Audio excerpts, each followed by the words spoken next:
Hello friends, this is Neha and welcome to NV learning platform. चलिए ठीक है। सो क्या कहते हैं, हमने यहाँ तक मैंने आपको कि मॉडर्न पीरियोडिक टेबल स्टार्ट करी थी, तो उसमें मैंने आपको थोड़ा सा पढ़ा दिया था। ठीक है, उससे पहले मैंने नोट्स भी बनाए हैं, आप भी वैसा नोट्स बना सकते हो, तो वो भी मैं आपको दिखा देती हूँ एक बार। देखो, चलो फिर देखिए, सबसे पहले ये वाला नोट्स देखिए, नहीं दिख रहा है? एक मिनट बस। चलो देखो, यही है इंपॉर्टेंट नोट्स, मतलब सारे के सारे एनसीईआरटी पढ़ने के बाद मैंने बस एनसीईआरटी पढ़ के एनसीईआरटी, इसमें से एनसीईआरटी के अलावा एक्स्ट्रा मैंने कुछ भी नहीं लिखा है, क्योंकि क्या होता है ना कि इनऑर्गेनिक बस आप एनसीईआरटी ही पढ़ लो तो आपके सारे प्रॉब्लम सॉल्व हो जाएंगे। ठीक है, सो मैंने बस एनसीईआरटी ही किया है। एनसीईआरटी बहुत ज़्यादा लंबा अगर लगता है तो इसको मैंने मेरे आप नोट्स भी पढ़ोगे तो आपको बहुत हद तक काफ़ी अच्छा समझ आ जाएगा। ठीक है, देखो, तो सबसे पहले मैंने ये पढ़ा दिया आपको, पहले ये लेक्चर में बता दिया था कि 1800 से सबसे पहले सबसे पहले एलिमेंट की डिस्कवरी की गई थी, तो उसमें सब 31 एलिमेंट ही पाए गए थे। तो जिसको वो कितने कौन से साल ये पूछ सकता है, तो ये साल याद रखिएगा। फिर 1865 में क्या हुआ था ये सब मैंने बता दिया, इसलिए मैं ओवरव्यू दे रही हूँ। अब प्रेजेंट में कितना एलिमेंट है वो बता दिया है मैंने। फिर लॉ ऑफ ऑक्टेव क्या होता है, फिर लॉ ऑफ ऑक्टेव के बाद कौन सा लॉ आया था, वो आया था लोथल मेयर वाला और एटॉमिक कर्व लॉ, ये भी बता दिया है मैंने। ठीक है, चलिए ठीक है। फिर हो गया, और उसके बाद है उसी में कुछ ये सब आप देख सकते हो। फिर इसके मेंडली पीरियोडिक लॉ क्या थी ये भी बता दिया था। ठीक है, अब हमें इसके बाद मेंडली पीरियोडिक लॉ है, तो इसी को मैं अच्छे से आपको यहाँ से समझाऊंगी। ठीक है, चलो, तो सबसे पहले एनसीईआरटी पढ़ेंगे, फिर एनसीईआरटी के बाद मैं आपको ये अपना नोट्स दिखाऊंगी। आप दोनों पहले एनसीईआरटी रीड कर लो, फिर नोट्स पढ़ोगे तो आपको समझ आ जाएगा कि मैंने एक्स्ट्रा कुछ भी नहीं किया है, सब इसी में से किया। ठीक है, देखिए सबसे पहले है यहाँ से, देखिए हमें पढ़ना है यहाँ से। Mendeleev arranged element in horizontal row and vertical column of a periodic table in order of their increasing atomic weight। बोला जा रहा है मेंडलीव ने जो एक तो उन्होंने हॉरिजेंटल रॉ बनाई और उसके दूसरा बनाया एक वर्टिकल कॉलम, और उसको किस बेसिस पे अरेंज करा, उसका मेन बेसिस क्या था, उन्होंने भी एटॉमिक मास के अकॉर्डिंग उसका अरेंजमेंट करा कि जिसका जितना एटॉमिक मास है उसको आगे करेंगे, जैसे इंक्रीजिंग ऑर्डर, मतलब क्या हो गया, कम से ज़्यादा, फिर ज़्यादा, फिर ज़्यादा, फिर ज़्यादा, समझ गए। और उसके बाद in such a way that the element with similar properties occupied the same vertical column और ग्रुप। अब बोला जा रहा है इस तरीके से क्या कि जैसे एक बॉडी, ये आपको हॉरिजेंटल और वर्टिकल तो पता है ना, vertical is equal to this, vertical मतलब ये हो गई, हॉरिजेंटल मतलब ये हो गई, समझ रहे हो आप। ऐसे अगर मैंने दो लाइन बना दी है देखो, तो आपकी ये वाली लाइन, ये वाली जो दिख रही है ये वर्टिकल हो गई और ये हॉरिजेंटल। तो आप बोला जा रहा है इस तरीके से इंक्रीजिंग ऑर्डर में डाला कि 1 2 फिर 3 4 5 6 7 8 9 फिर 10 फिर 11। तो इस तरीके से ऐसे डाला कि जिसका क्या आप कहते हैं, एक वर्टिकल कॉलम में जितने लाइंस, एक वर्टिकल लाइन में जो जो एलिमेंट्स आपके आए उसकी प्रॉपर्टीज़ क्या है आपस में मैच कर रही थी, बहुत सारे कैरेक्टर सिमिलर थे उसमें। ठीक है, वही बोला जा रहा है। Mendeleev system of classifying element was more elaborate than the Lothar Meyer. बोला अभी ये ऑब्वियस सी बात है कि जैसे जैसे आप आगे बढ़ोगे डिस्कवरी पे, उसको आपको और ये बस इतना ज़्यादा एक्सप्लेन और इतना ज़्यादा अच्छे से इसलिए करता था कि आने वाले जनरेशन, मतलब हमें और अच्छे से समझ आ जाए इसलिए। तो पहले सबसे पहले उन्होंने 1800 में करा तो बस 31 एलिमेंट ही थे। फिर 1800 के बाद 1865 में आए, फिर 1865 के बाद अभी नाउ प्रेजेंट में हमारे पास कितने 114 एलिमेंट है। तो ऐसे ऐसे डिस्कवरी करते गए। फिर बोला जा रहा है कि ये लोथल मेयर एलिमेंट जो आपका एलेबोरेट किया था उससे ज़्यादा है, मतलब लोथल मेयर ने जितना डिस्कवरी किया था उसको तो साथ में एक्सेप्ट करके, उसके बाद क्या बोलते हैं और ज़्यादा एक्सेप्ट करके और ज़्यादा हेल्प उसमें और जोड़ के और ज़्यादा डिस्कवर करके उन्होंने डिस्कवरी किया, इसीलिए इसको बोला जाता है इलेबोरेट। मोर इलेबोरेट का मतलब और ज़्यादा विस्तार में है। उसके बाद he fully recognise the significance of periodicity and used broader range of physical and chemical properties to classify the element. बोला जा रहा है उन्होंने पूरी तरह से क्या किया कि पूरा उसका फिजिकल क्या, उसका पीरियोडिसिटी मतलब पीरियोडिक टेबल में जो एलिमेंट्स थे उसके फिजिकल प्रॉपर्टीज़ को लिए और उसके बाद केमिकल प्रॉपर्टीज़ को आपस में साथ में लेके गए। इन particular Mendeleev relief on the similarities of the empirical formula and properties of the compound formed by the element. बोला जा रहा है कि मेंडलीव रिलीव करा similarities of the empirical formula. बोला जा रहा है एम्पेरिकल फार्मूला वगैरह भी सिमिलर, मतलब बेसिक बैलेंस अगर सेम है तो एम्पेरिकल फार्मूला भी सेम ही होंगी, तो वो बोला जाए एम्पिरिकल फार्मूला की सिमिलरिटी वगैरह देखते हुए उन्होंने सारा कुछ किया। He realise that some of the elements did not fit in this his scheme of classification. उन्होंने ये सब करते करते देखा कि बहुत सारे एलिमेंट क्या है उनका जो अपना क्राइटेरिया था उस क्राइटेरिया में फिट नहीं हो पा रहे थे। If the order of atomic wait was strictly follow, और जैसे उसका एटॉमिक वेट का जो ऑर्डर उन्होंने बनाया था, उस ऑर्डर को बनाते हुए क्या हो रहा था कि उनका बहुत सारा जो एक कैरेक्टर्स थी और बहुत सारा उनका क्लासिफिकेशन था, उसके अकॉर्डिंग एटॉमिक वेट को स्ट्रिक्ट मानते हुए वो फिट नहीं हो रहा था, बहुत सारे एलिमेंट क्या फिट नहीं हो पा रहे थे। उसके बाद क्या किया इन्होंने, he ignore the order of atomic weight, जिसके वजह से क्या हुआ उन्हें प्रॉब्लम होने लगी, तो उन्होंने क्या किया एटॉमिक वेट को बेसिकली उन्होंने इग्नोर मार दिया, ठीक है, thinking that the atomic measurement might be incorrect, और उन्होंने सोचने लगे कि हो सकता है एटॉमिक वेट से मेजर करना ही गलत है। वो पहले जैसे कि पहले मेजर उन्होंने लोथल मेयर किया था, उसी को चलते जा रहे थे, लेकिन उन्हें बहुत सारा आगे बढ़ा, तो वो देख रहे थे कि बहुत सारा एलिमेंट है, क्या है कि उसका एटॉमिक वेट के अकॉर्डिंग उसका एटॉमिक वेट कम है, लेकिन उसका कैरेक्टर उससे ज़्यादा मैच कर रहा है, मतलब वो डिक्रीजिंग ऑर्डर इंक्रीजिंग ऑर्डर, उनका जो इंक्रीजिंग ऑर्डर वाला रूल फॉलो नहीं कर रहा था। तो उन्होंने क्या किया, वो सोचने लगे कि रूल फॉलो नहीं कर रहा है, इसका मतलब क्या हुआ कि एटॉमिक वेट ही प्रॉब्लम है, मतलब ये रूल ही ख़राब है। तो उन्होंने एटॉमिक वेट को मानने वाला रूल को ही क्या बोला, मानने लगे, वो इनकरेक्ट मानने लगे, ठीक है, and place the element with similar properties together. अब उसके बाद क्या किया, जितने भी एलिमेंट्स की प्रॉपर्टीज मैच कर रही थी उसके अकॉर्डिंग अब उसको प्लेस करना स्टार्ट कर दिया। फॉर एग्जाम्पल के लिए क्या है, iodine with lower atomic weight than that of the tellurium group 6 में बोला जा रहा है कि उन्होंने आयोडीन का जो एटॉमिक वेट है वो टेलुरियम से कम है, लेकिन उन्होंने प्लेस क्या कर दिया ग्रुप 6 में, जो टेलुरियम का ग्रुप है, जो टेलुरियम का एटॉमिक वेट क्या था, ज़्यादा था, ठीक है, आयोडीन के रिस्पेक्ट में, लेकिन टेलुरियम को उन्होंने क्या किया, टेलुरियम को उन्होंने ग्रुप 6 में रखा, और आयोडीन को उन्होंने ग्रुप 7 में रखा, जो कि एटॉमिक वेट के अकॉर्डिंग हमें आयोडीन का आना चाहिए, हमारा आयोडीन पहले आना चाहिए था और इसके बाद ये वाला बाद में जाना चाहिए था, तो यही उन्होंने उल्टा कर दिया। अलॉन्ग विथ फ्लोरीन के साथ, देखो फ्लोरीन का एटॉमिक वेट आयोडीन से कई गुना ज़्यादा होता है, हाँ, फ्लोरीन का एटॉमिक वेट है जो आयोडीन से कई गुना छोटा होता है, आयोडीन तो बड़ा होता है ना, लेकिन उन्होंने क्या कर दिया, फ्लोरीन के जगह पे आयोडीन को रख दिया, उल्टा पुल्टा कर दिया। And bromine, because of the similarities of the properties क्या, फ्लोरीन क्लोरीन ब्रोमीन से आयोडीन की सिमिलैरिटीज क्या कर रही थी, मैच कर रही थी, इसकी वजह से ही इस सब के साथ इनको रख दिया, लेकिन उसका ग्रुप के अकॉर्डिंग मैच और एटॉमिक वेट के अकॉर्डिंग मैच नहीं कर रही थी। At the same time keeping his primary aim of arranging the element of the similar properties in the same group, he proposed that some of the element were still undiscovered and therefore left several gaps in the table। बोला जा रहा है उसी time में उन्होंने क्या करा कि देखा कि बहुत सारे प्राइमरी एम जो अरेंजिंग एलिमेंट का था सिमिलर ग्रुप में, वो जो दोबारा उनका प्राइमरी एम अब क्या हो गया कि वो जिसकी प्रॉपर्टीज देख रहे थे, जिसकी प्रॉपर्टीज सेम आ रही थी उसको साथ में रख रहे थे, जिसकी प्रॉपर्टी डिफरेंट उसको अलग कर रहे थे, उन्होंने ये प्रायोरिटी बना ली फिर से, तो उसके अकॉर्डिंग रखने लगे। फिर उसके बाद देखा कि उन्होंने बहुत सारे एलिमेंट्स थे वो अनडिस्कवर्ड थे, अभी डिस्कवर्ड नहीं थे, तो उन्होंने क्या कर दिया कि उन्होंने सोचा कि आगे जाके वो डिस्कवर्ड होगा, तो उसके लिए उन्होंने स्पेस छोड़ दी, उन्होंने खाली जगह आगे छोड़ दिया, ठीक है। उसके बाद पीरियोडिक टेबल में ही लेफ्ट गैप अंडर एल्युमिनियम, उन्होंने क्या एल्युमिनियम के साथ एक स्पेस छोड़ दिया और उसके बाद सिलिकॉन के साथ एक स्पेस छोड़ दिया, जिसको हम आज एक का एल्युमिनियम बोलते हैं और एक का सिलिकॉन बोलते हैं। आगे जाके जो यहाँ पे आपको दिया हुआ है, एक एल्युमिनियम के नाम पे प्रिडिक्ट करके और एक स्पेस छोड़ दी, जिसको हम आज पाया जाने के बाद वो प्रिडिक्ट करी, उनके पाया जाने के बाद वो गैलियम बना। एक सिलिकॉन को स्पेस छोड़ दिया, उसको आगे पाया जाने के बाद फाउंड करने के बाद जर्मेनियम बना। उन्होंने उसके अकॉर्डिंग अपना एक्सपेरिमेंट के लिए अकॉर्डिंग स्पेस छोड़ दिया, ठीक है, समझ गए। This elements were discovered later, यही जो इसके एलिमेंट उन्होंने प्रिडिक्ट करके स्पेस छोड़ी थी, तो उस एलिमेंट क्या हुआ बाद में डिस्कवर्ड किया गया, और डिस्कवर्ड करने के बाद उस एलिमेंट का नाम क्या बोलता है, this element were discovered later and some of this property predicted by Mendeleev of this element are found experimentally listed. यही बोला जा रहा है कि उन्होंने स्पेस छोड़ दिया और स्पेस छोड़ने के बाद एग्जैक्ट उसकी कुछ मैच, मतलब हल्का फुल्का, देखो जैसे एटॉमिक वेट है 68 प्रिडिक्ट करी थी 70 आई, इसका 72 प्रिडिक्ट करी, इसके 72.6 आई।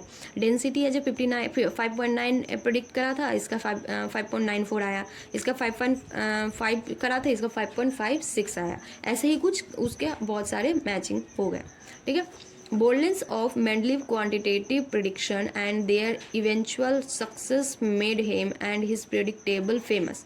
ये जो उन्होंने पूरी तरह से क्वांटिटेटिव तरीके मेजरमेंट, क्वांटिटेटिव का मतलब क्या होता है कि नाप तोल करके, ये मेजरमेंट करके उन्होंने पूरी तरह से अच्छे से प्रिडिक्ट करके रखा था, जिसकी वजह से क्या हुआ उनको काफ़ी हद तक सक्सेस मिली।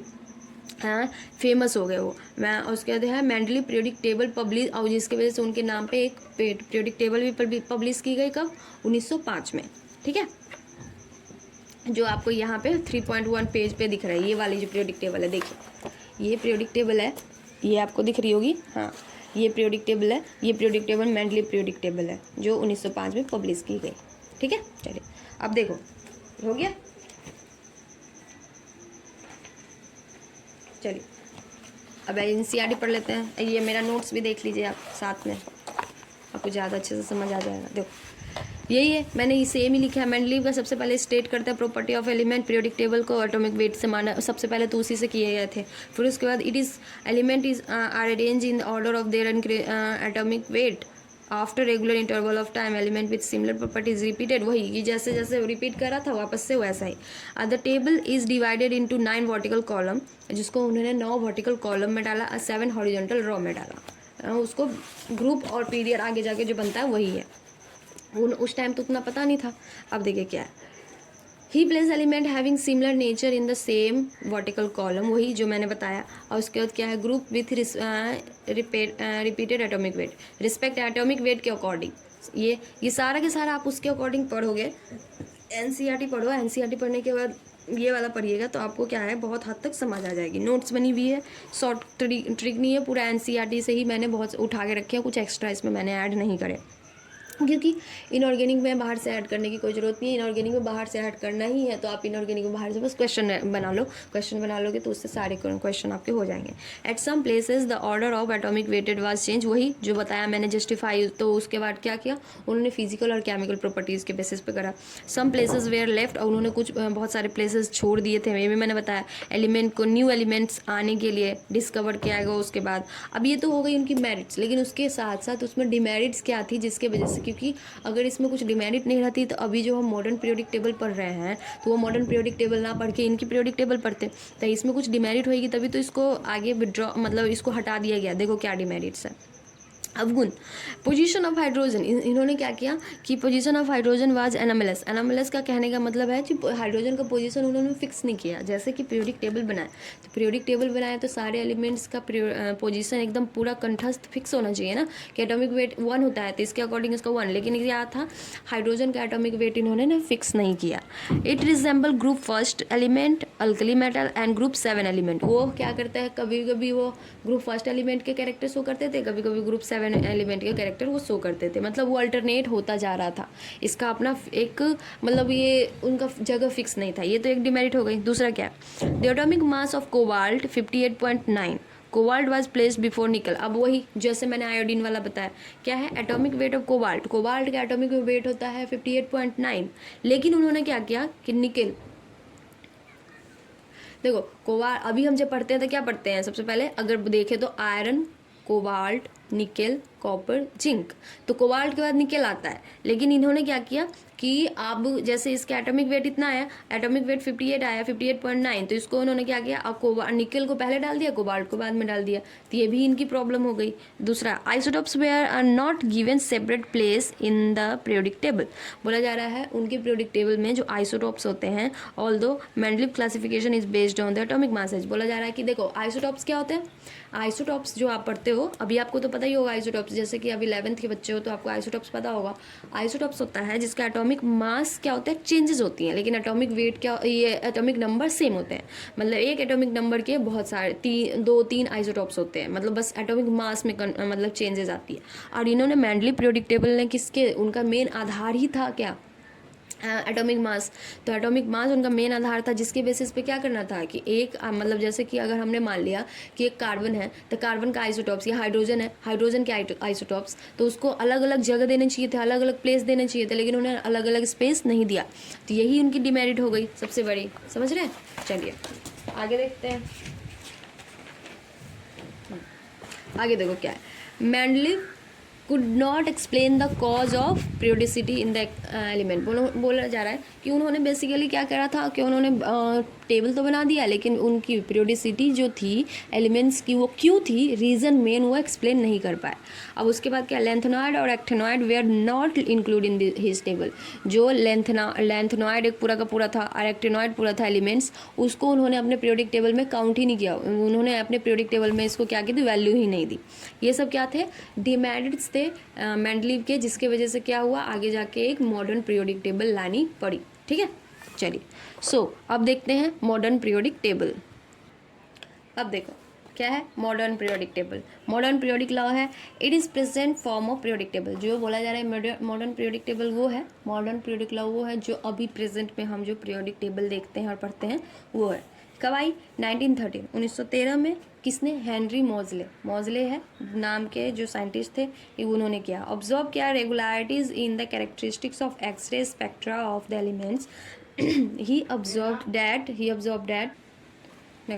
क्या है, हाँ क्या मैं, he observe that a plot of under root V is equal to frequency of X-ray. जो उन्होंने क्या किया, एक्सरे को अगेंस्ट एटॉमिक नंबर, एटॉमिक मतलब उन्होंने बेसिकली एक ग्राफ प्लॉट की जिसमें वो फ्रिक्वेंसी ऑफ एक्सरे जो उन्होंने एक्सरे क्या बोलते हैं स्पेक्ट्रा पे लगाई थी, वो उसके एटॉमिक नंबर। अब उनकी क्या मेन इसका था, जो मॉडर्न पीरियोडिक टेबल में जो साइंटिस्ट मॉजले थे उन्होंने एटॉमिक नंबर को प्रायोरिटी दी। ठीक है, हाँ, thereby he shows that the atomic number is a more fundamental property of an element than its atomic mass।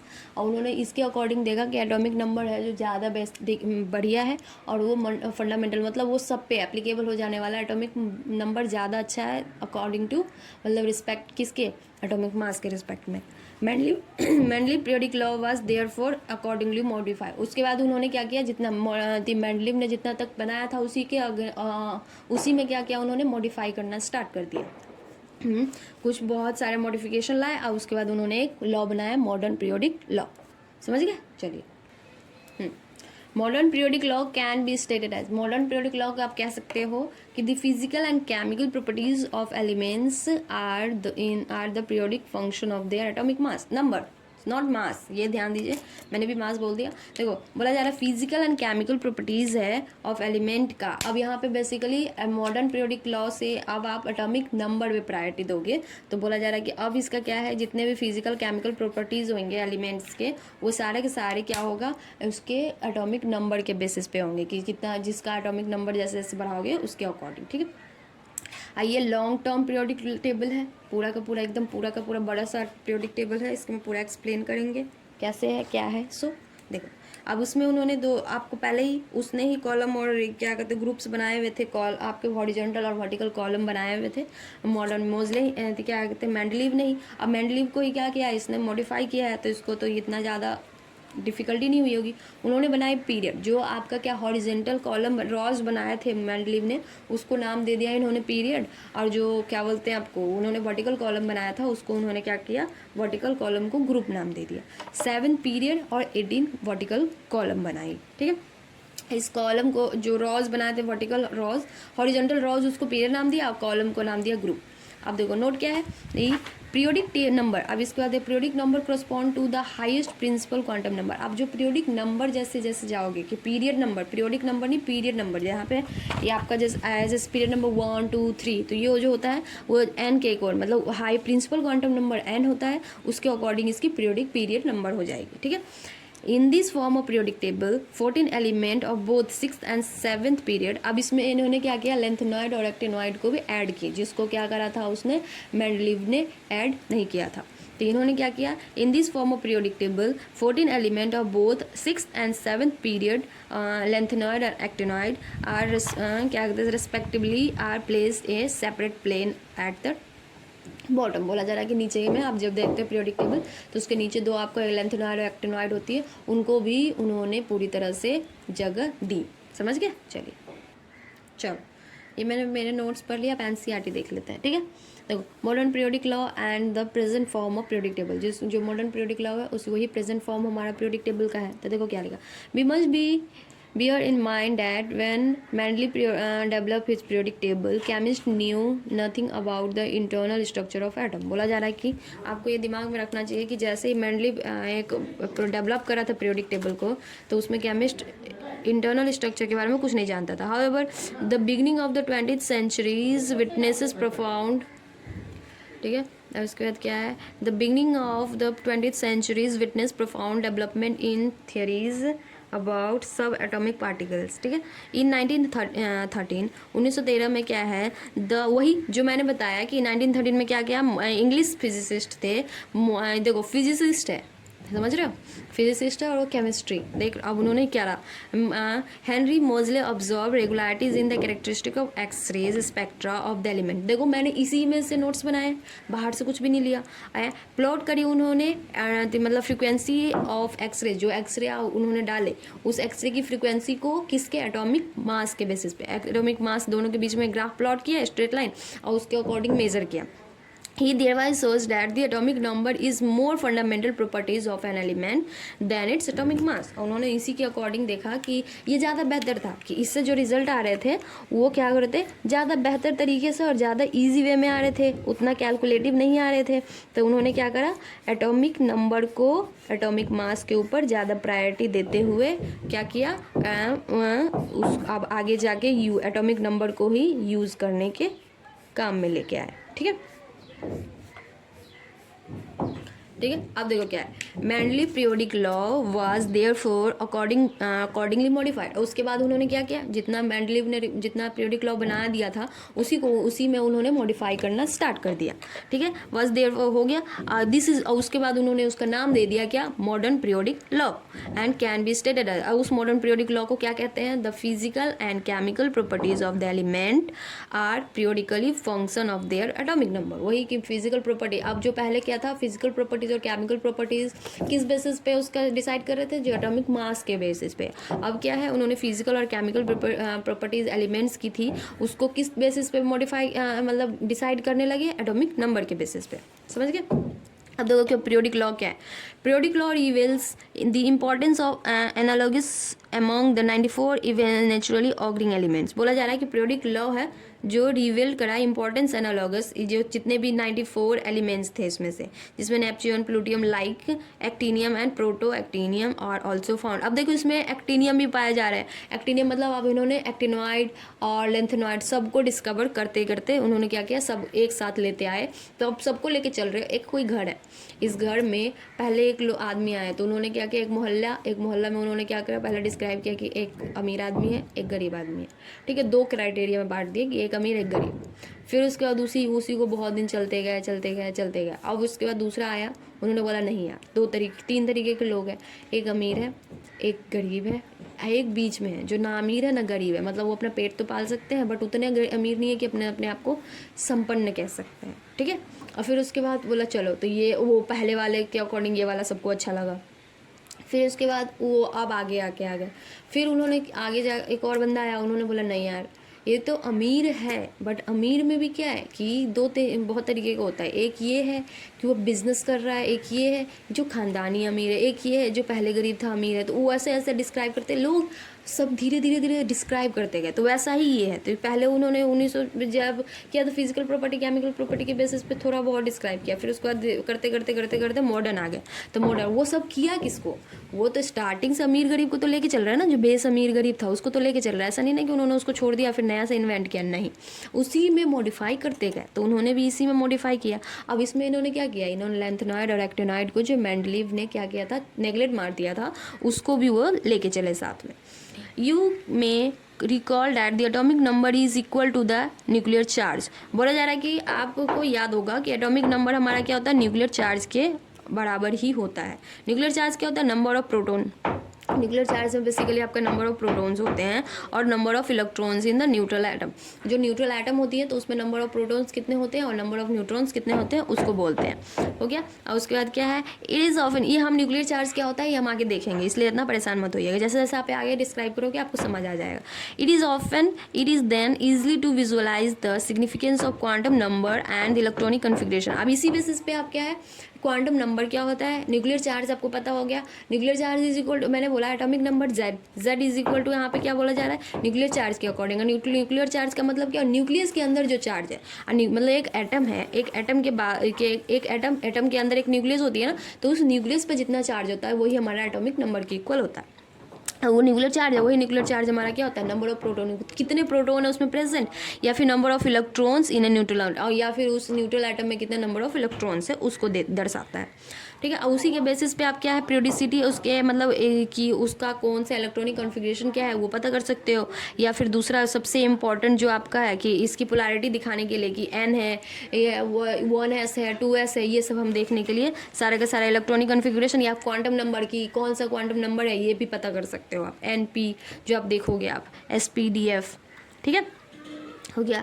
और उसके which India determine the physical and chemical properties of element and there compound, यही है जो physical और chemical अब धीरे धीरे सारे डिस्क्राइब होते जा रहे हैं, समझ गए।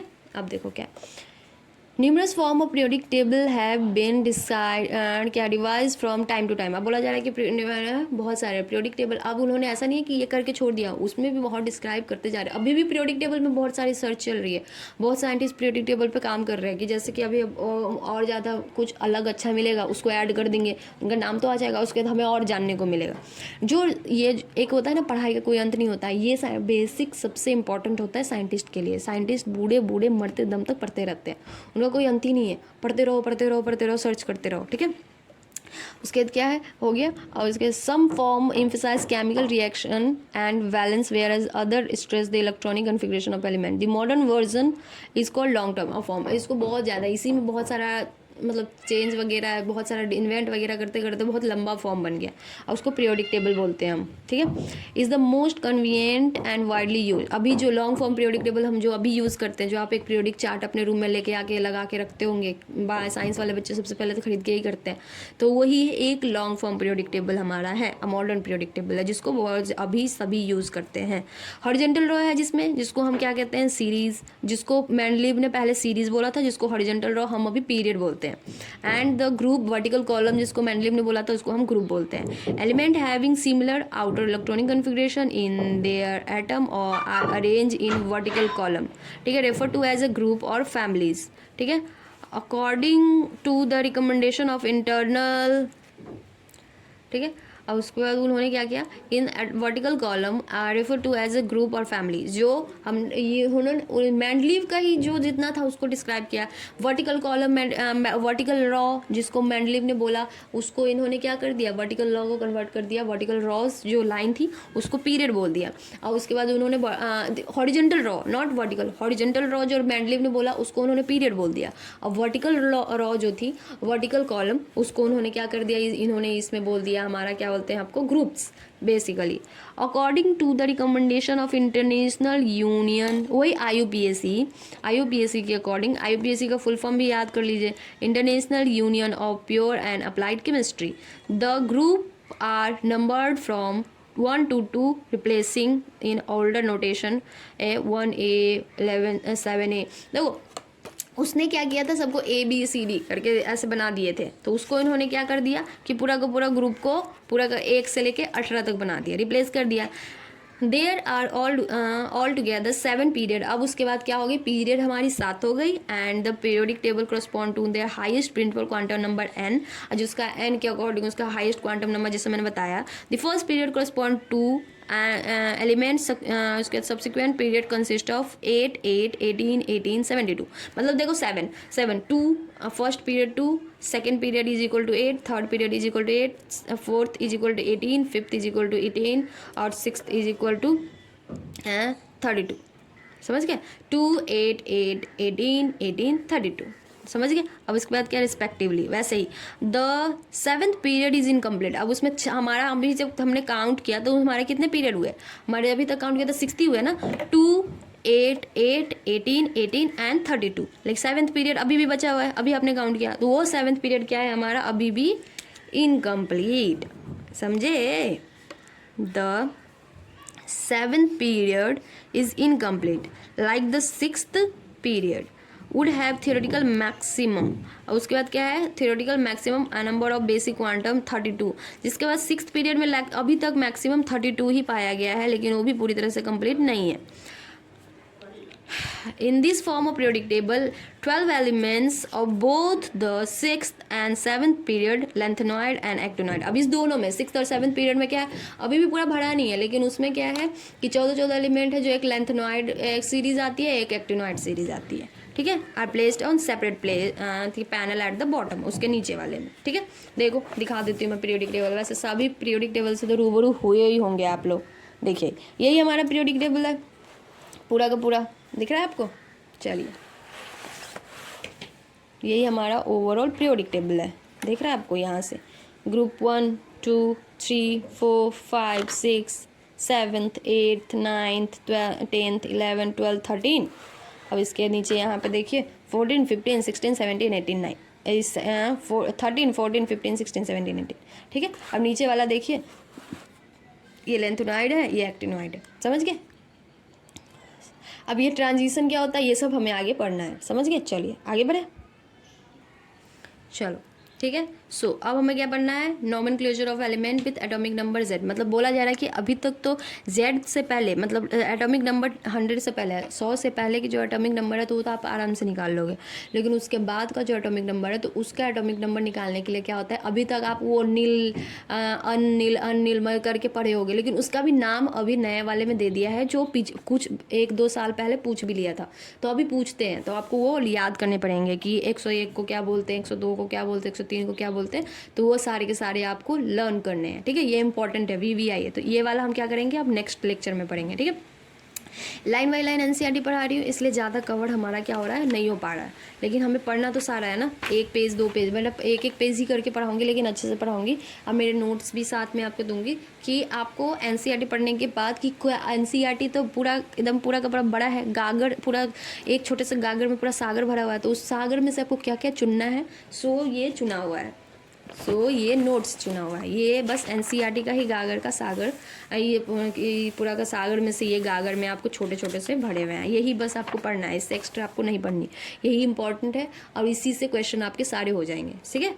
चलिए सो इतना ही रहने देते हैं आज के लिए, फिर आगे हम पढ़ेंगे कि उस नाम को क्या है, और फिर उस नाम को याद भी करना पड़ेगा आपको, ठीक है। मैं हो सकता है एक निमोनिक बना के भी लेके आऊँगी कि आपको एटलीस्ट उसका सिम्बॉलिक IUPAC सिम्बॉल जो होता है, तो उस सिम्बॉल के अकॉर्डिंग भी आप लर्न कर सकते हो। लेकिन बेसिकली क्या होता है, एनसीईआरटी में आपको एक बार क्वेश्चन भी दिया में, अगर आपको एनसीईआरटी नहीं नीट में भी क्वेश्चन पूछ दिया हुआ है कि 112 को क्या बोलते हैं, 112 का IUPAC नेम बताने के लिए आपको बोला गया है, तो वो IUPAC नेम आपको क्या करनी पड़ेगी, लर्न करनी पड़ेगी, ठीक है। देखो यहाँ पे 2 तरीके का नेम दिया हुआ है, इसलिए अब मैं आपको बार बार उस पर जोर डालने बोल रही हूँ। एक तो है excuse me, name according to IUPAC nomenclature, IUPAC nomenclature के अकॉर्डिंग, नोमेनक्लेचर नामकरण के अकॉर्डिंग तो ये है कि 101 का अल नील अनियम, एक का मतलब अन का मतलब होता है 1, नील का मतलब 0, अन का मतलब IUM लगा देते हैं लास्ट में, तो ये IUPAC नोमेनक्लेचर के अकॉर्डिंग हुई, लेकिन IUPAC ने इसको ऑफिशियली नेम भी दे दिया है, ठीक है, समझ रहे हो। तो मेंडेलिवियम, तो मेंडेलिवियम पहला जो मेंडेलिव के नाम से स्टार्ट हुई होगी शायद, इसीलिए इसका मेंडेलिवियम नाम दे दिया, तो इसके अकॉर्डिंग ये नेम, ये वाली नेम पूछती है आपसे, ऑप्शन में ये दिए रहते थे, ये वाला तो बना ही लोगे, ये बनाने के लिए तो मतलब बहुत ही आसान है, जैसे कि ये आपको निमोनिक से याद रहने पड़ेंगे कि 0 को नील बोलते हैं, 1 को अन बोलते हैं, 2 को बाई ट्राई क्वाड, तो ये सब के अकॉर्डिंग आप ये वाला बना लोगे। तो ये एनसीईआरटी मतलब नीट इतने बुद्धू थोड़ी ना है गवर्नमेंट कि आपको क्या करेगी, ये वाला आपको दे देगी, ये वाला तो देगी ही नहीं, ऑब्वियस सी बात है। तो आपको ये IUPAC से ऑफिशियल नेम पूछता है, तो ये ऑफिशियल नेम आपको याद करनी पड़ेगी, ठीक है।